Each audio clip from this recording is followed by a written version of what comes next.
Bonjour Monsieur Ménard. Bonjour. Alors vous êtes directeur adjoint à l'IFRIA Nouvelle-Aquitaine.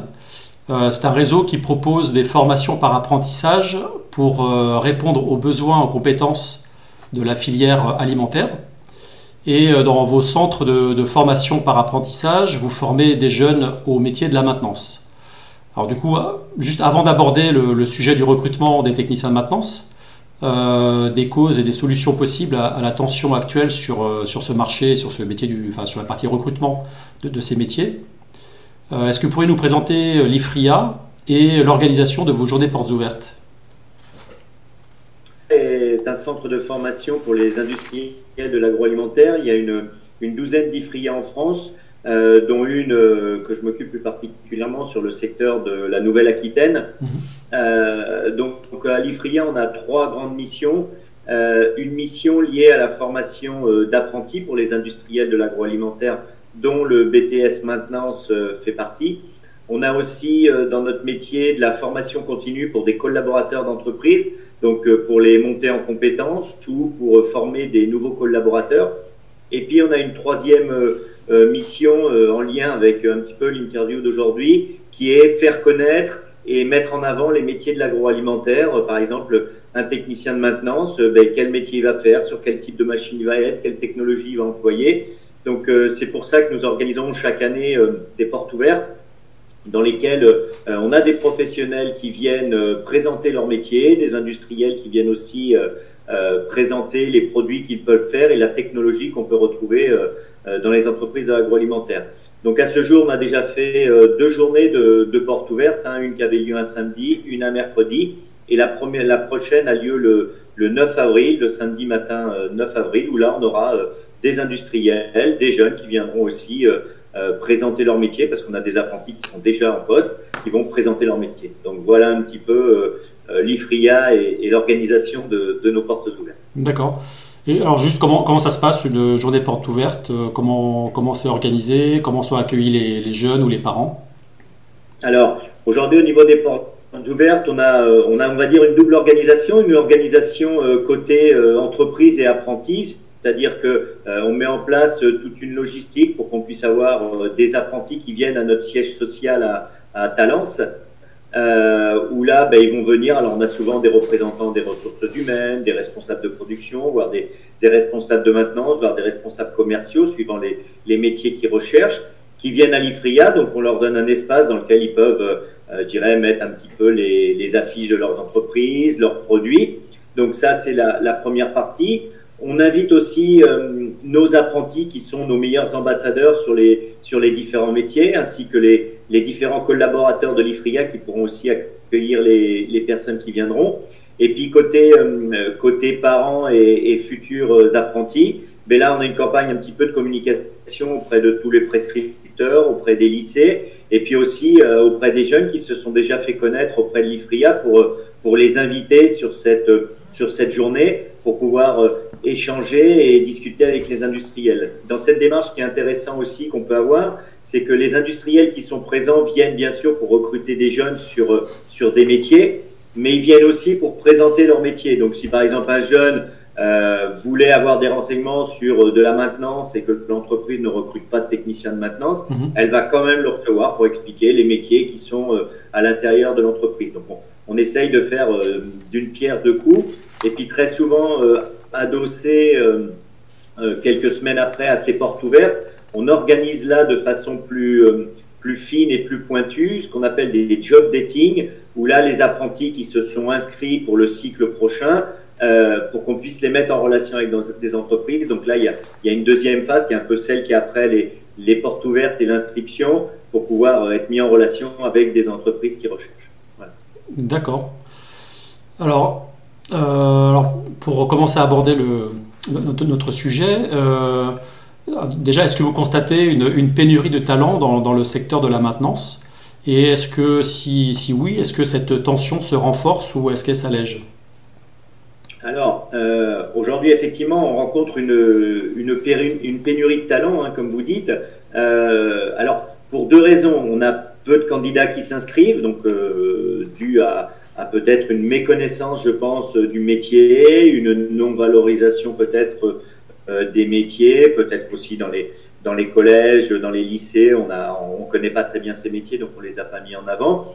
Et puis on a aussi de l'autre côté de on va dire de la route ou de la chaîne, des entreprises qui sont à la recherche. Vous voyez, juste avant d'être avec vous, j'étais en train de faire le point sur les demandes d'entreprises sur des BTS maintenance à la rentrée. On est aujourd'hui le 14 mars et je dois déjà avoir pratiquement plus d'une trentaine de demandes d'entreprises.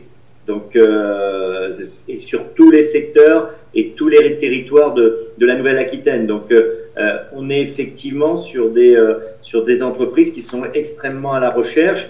Et l'anecdote, parce que j'avais un message d'un responsable maintenance tout à l'heure, il a reçu un jeune en entretien vendredi dernier, on est lundi, et là, il était prêt à prendre sa décision pour dire « je le prends en maintenance à la rentrée », sachant qu'il n'a vu pour l'instant qu'un candidat. Donc, comme quoi le marché est plutôt très tendu sur l'adéquation entre offre et demande. D'accord. Alors, justement, votre analyse par rapport à la source de ce problème, pour vous, d'où vient le problème? Alors, aujourd'hui, le problème, il va venir de plusieurs facteurs. Hein. Je l'ai dit un tout petit peu avant, sur le fait qu'il y avait une méconnaissance des métiers.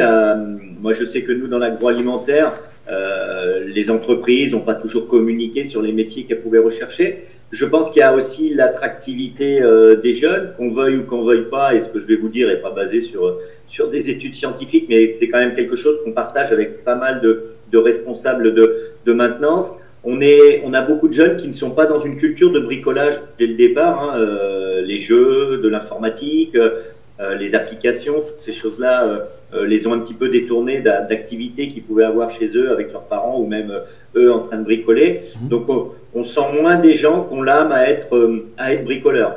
Donc ce qui fait que ça peut-être ça donne des informations sur des vocations qui ne sont pas présentes dans la maintenance. Voilà. D'accord. Donc à la base peut-être donc un métier qui n'est pas forcément connu. Peut-être des industriels qui n'ont pas non plus communiqué énormément sur leur métier. Et effectivement, aujourd'hui, pardon de vous couper, mais je pense que aujourd'hui le monde industriel était peut-être éloigné de ces problématiques et puis disait l'école, le système scolaire va nous former les personnes dont on a besoin. Aujourd'hui, on se rend quand même compte que les industriels doivent parler de leur métier, doivent mettre en avant leur métier, doivent aussi parler de la noblesse de ces métiers parce que on le sait tous, hein, en France, les métiers manuels n'ont pas toujours été valorisés. Là maintenant, c'est quand même considéré comme un métier manuel, même si on a énormément besoin de son cerveau, comme dans tous les métiers, mais on est sur un métier qui a beaucoup besoin des capacités intellectuelles d'analyse pour pouvoir trouver des pannes ou pouvoir trouver des solutions sur des projets d'amélioration continue. Et on s'aperçoit quand même aujourd'hui que les entreprises en prennent conscience, hein, parce que je vous parlais de nos portes ouvertes où les industriels sortent pour parler de leur métier, mais je sais qu'aujourd'hui, il y a des industriels qui vont dans les collèges, dans les lycées pour effectivement essayer de susciter des vocations. D'accord. Alors, donc là, on a évoqué des causes à cette pénurie, donc pas assez de jeunes qui rentrent dans ces filières.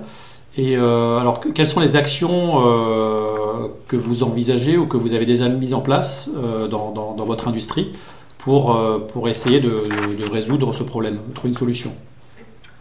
Alors, aujourd'hui, on est quand même dirigé vers des publics relativement jeunes, vu que c'est pour faire de l'alternance, hein, même si ça nous arrive d'avoir des publics de personnes qui ont plus de 30 ans. Aujourd'hui, c'est vraiment, quand je l'expliquais en introduction, l'un des métiers de l'IFRIA, il est d'aller mettre en avant les métiers de l'agroalimentaire. Donc, c'est aller auprès des demandeurs d'emploi, des missions locales, des collèges, des lycées, pour expliquer les métiers. On n'a pas spécialement une approche à l'IFRIA diplôme, on a plus une approche compétences, connaissances, qu'est-ce que ça va m'apporter.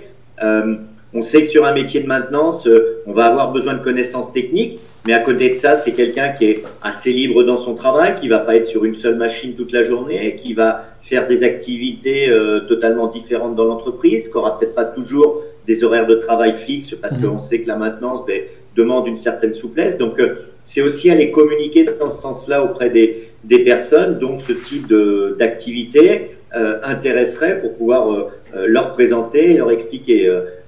Juste à titre indicatif, sur ces 3 dernières semaines, eh ben, j'ai été dans 3 lycées pour pouvoir présenter les métiers de la maintenance et expliquer aussi à des personnes que fabriquer un produit, c'est bien. Hein, si on prend un petit écolier ou une tablette de chocolat, effectivement, c'est agréable pour tout le monde d'ouvrir le paquet, de manger et puis de pouvoir dire que c'était bon. Mais en amont, il y a eu des gens qui ont produit, il y a eu des techniciens de maintenance qui ont réparé les machines, qui ont amélioré des choses dessus. Donc, effectivement, il y a, je pense, nous, du côté agroalimentaire, une méconnaissance des gens sur comment le produit est fabriqué. Donc, j'ai besoin de technicité derrière. Aujourd'hui, la partie technique n'est pas très reconnue des gens. Quand on fait une présentation, les gens ne voient pas la technologie que l'on peut avoir derrière. Hein. Je parlais aussi l'autre jour d'une bouteille d'eau. Ben, la bouteille d'eau, c'est quelque chose de très simple pour tout le monde. Hein. On l'ouvre, on la boit. Mais derrière, il y a de la technologie, sachant qu'il y a des industriels qui sortent des bouteilles à 20, 25, 30 000 petites bouteilles d'eau à l'heure. Ouais. Et alors justement, est-ce que vous pensez que l'agroalimentaire souffre peut-être un peu plus que d'autres industries? Je ne sais pas si vous avez des comparatifs par rapport à d'autres types d'industries et alors, si oui, pourquoi, à votre avis? Je pense qu'aujourd'hui, elle souffrait par rapport à d'autres industries. Néanmoins, le marché de la maintenance, il est très très compliqué pour l'ensemble des industries. Dernièrement, j'ai été contacté par un groupement d'employeurs qui sont pas du tout en lien avec l'agroalimentaire et qui voulaient créer un partenariat pour pouvoir former et accompagner des jeunes en maintenance, en alternance.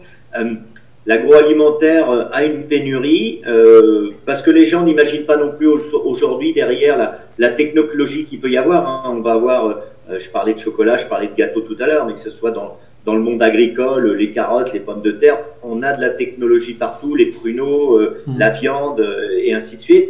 Donc effectivement, je pense que de plus en plus, les entreprises essayent d'ouvrir leurs portes et puis d'expliquer leur process et leur métier pour donner aussi envie aux gens de venir. Et puis on se rend compte dans l'agroalimentaire aujourd'hui, au regard des différentes crises qui sont passées, que on a des jeunes qui arrivent et de plus en plus qui nous disent « mais ça, je sais que ça ne sera pas délocalisé ».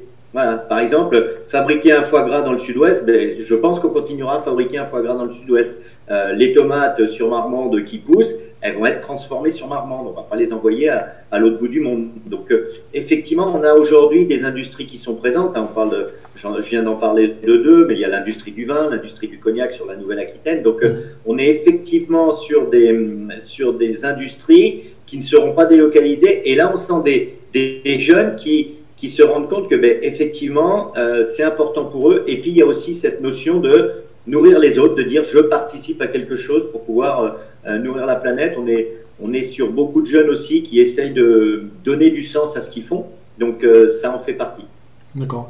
Donc, le coup de projecteur donné sur finalement la relocalisation de l'industrie, mais en valeur finalement aussi l'industrie alimentaire qui, comme vous le dites, n'est pas facilement délocalisable.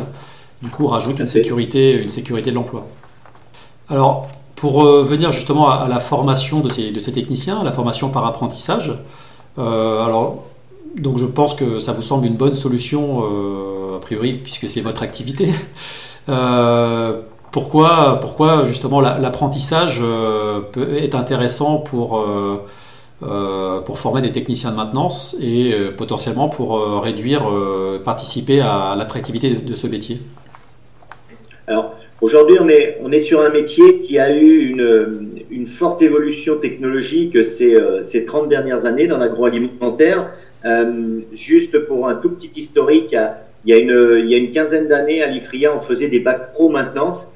Et il y a un peu plus de 10 ans, notre conseil d'administration, qui est composé d'industriels, nous a dit c'est très bien les bacs pro maintenance, mais aujourd'hui, on attend beaucoup plus d'autonomie d'un collaborateur. Donc, il faudrait aller sur un poste de technicien de maintenance, c'est-à-dire un BTS maintenance industrielle.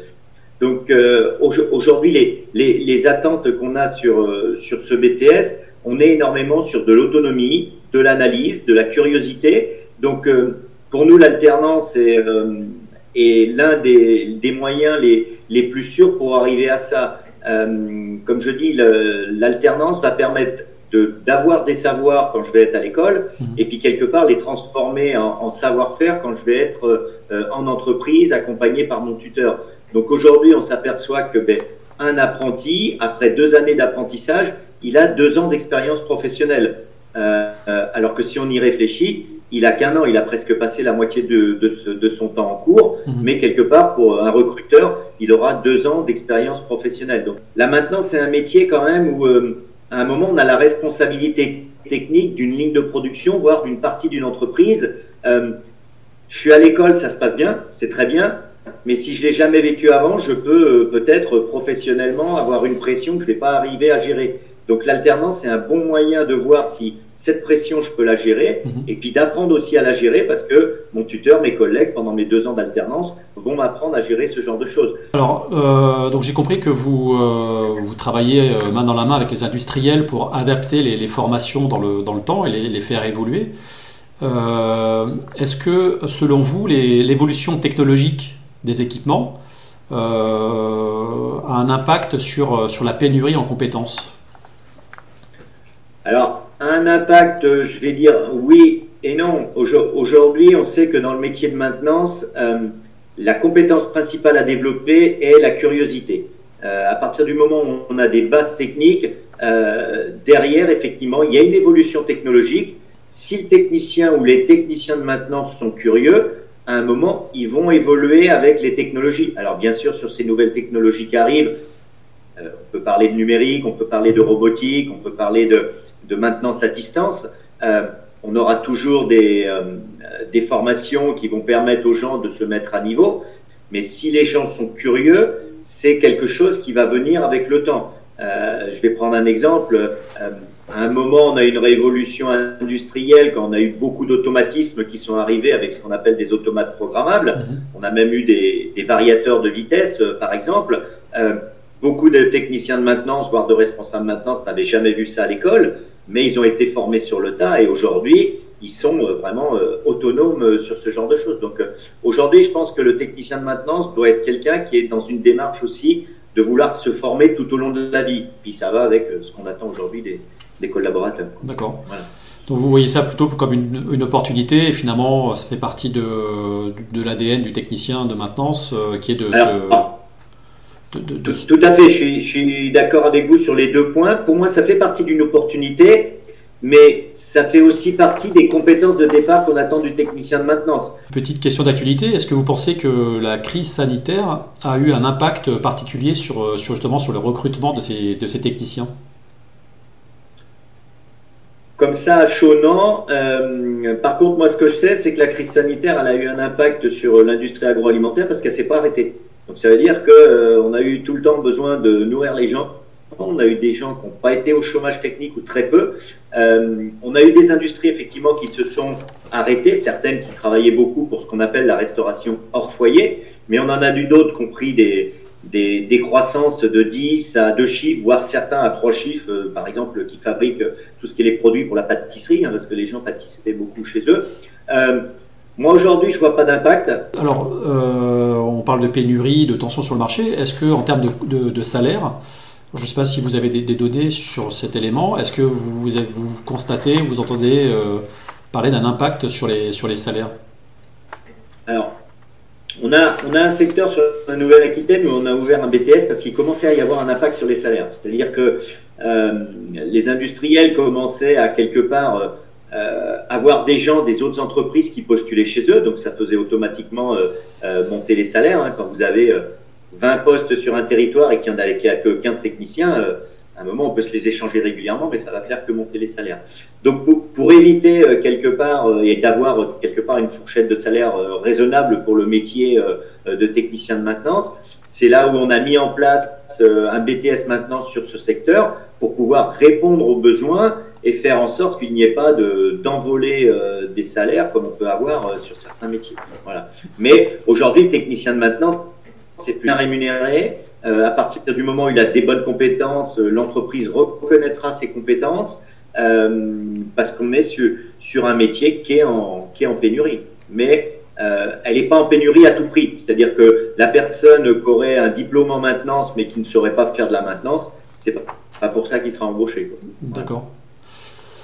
Alors, est-ce que dans les effectifs, est-ce que vous constatez une féminisation de la fonction et du coup, est-ce que vous voyez de plus en plus de jeunes filles rentrer dans vos formations, ou est-ce que lorsque vous visitez les entreprises, vous voyez de plus en plus de femmes dans ces fonctions?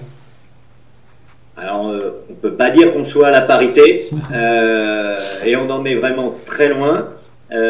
Aujourd'hui, pour tout vous dire, à la rentrée prochaine, j'ai déjà une jeune demoiselle qui est recrutée, qui a été prise par une entreprise pour faire un BTS maintenance. Dans la même classe, j'ai une deuxième personne qui a plutôt un peu plus de 30 ans, mais qui souhaite faire un BTS maintenance. Moi, ça fait 10 ans qu'on a des BTS maintenance. On a eu 2 demoiselles en 10 ans. Donc, et on a dû former pratiquement 200 apprentis en maintenance. Donc, le taux est faible, hein, mais voilà. Mais c'est un métier. Et si cette interview peut être vue par des dizaines et des centaines de milliers de femmes, qui est très ouvert aux femmes. On n'a pas de pénibilité ou peu de pénibilité physique. Et quand il y en a, il y a des matériels qui permettent de porter des moteurs qui vont faire 200 kilos et ainsi de suite. La seule pénibilité qu'on pourrait avoir, c'est du travail en 2-8 ou en 3-8, mais on va l'avoir pour tout type de poste à partir du moment où on travaille dans une industrie. Aujourd'hui, la maintenance, on n'est plus à 4 pattes, à se faire mal au dos derrière une machine. Ça peut arriver, mais c'est plutôt rare. Voilà. Le problème que vous évoquez, d'après moi, il est pas lié qu'à la maintenance. Oui. Hein. On va avoir aussi de l'autre côté des métiers où on n'a pratiquement que des femmes et il n'y a pas d'hommes, mais qui sont dus à ce que moi j'appelle des clichés en France. Et effectivement, ces clichés, il faut qu'ils évoluent avec le temps. Nous, on se rencontre et on a une formation ingénieur qui est liée aussi un peu à la maintenance, où là, on a un peu plus de demoiselles, de femmes qui viennent pour se former. Donc, je pense qu'aujourd'hui, de revenir sur des métiers pour des demoiselles, aller vers un BTS maintenant, c'est quelque chose de tout à fait possible. Faut le faire connaître. On sait que les cycles sont longs à faire changer, mais bon, c'est des choses qui changent petit à petit, quoi. D'accord, très bien. Mais j'ai déjà eu des responsables maintenance qui m'ont dit: je souhaite embaucher une femme pour pouvoir réguler certains hommes de mon service maintenant. Ça peut être intéressant. Alors, dernière question un peu plus globale. À votre avis, quel impact le développement durable a-t-il sur la fonction maintenance et son évolution? Alors, pour moi, il va avoir des impacts. Alors, le lien est très bien fait. À la rentrée, en partenariat avec l'IUT de Bayonne, où on ouvre une licence écologie industrielle, qui peut être une dernière année pour des BTS maintenance, qui auraient validé leur BTS, ou des BTS électrotechniques, ou des DUTJ, ce genre de choses, pour avoir quelqu'un qui, au service maintenance, puisse gérer les énergies. Il ne faut pas oublier que dans l'agroalimentaire, les trésors, ils sont souvent dans les frigos, pour les simples et bonnes raisons, c'est que les produits de l'agroalimentaire, on ne les stocke pas au milieu d'un parking à des températures élevées. Donc, ça veut dire qu'à un moment, la production de froid, la production de chaleur, la gestion de l'eau, tout ce genre de choses est un poste important dans les industries de l'agroalimentaire. Alors, je vais vous dire encore plus aujourd'hui, on voit les énergies exploser. Donc, ça veut dire que demain, les industriels vont devoir maîtriser d'autant mieux les énergies entrantes par rapport aux énergies sortantes pour pouvoir avoir le minimum de pertes. Donc, aujourd'hui, la partie écologie industrielle, RSE, développement durable, et je pense un point essentiel est de développement dans les entreprises de l'agroalimentaire de demain. Puis je vais aller même un peu plus loin. On parle souvent des grosses entreprises, hein, Lindt, Mondelez, Savencia. L'industrie agroalimentaire sont des entreprises de 10, 20, 30, 40 collaborateurs avec une ou deux personnes au service maintenance. Et je pense que ça peut être une bonne alternative qu'une des personnes de maintenance soit formée sur ce genre de choses, parce que c'est eux qui le gèrent dans l'entreprise d'un point de vue technique. Donc, l'industrie agroalimentaire a des marges de progression de ce côté-là, et je pense qu'effectivement on est au début d'avoir une éco-responsabilité qui va être encore plus importante que les démarches qui ont été entreprises maintenant déjà depuis quelques années. Voilà.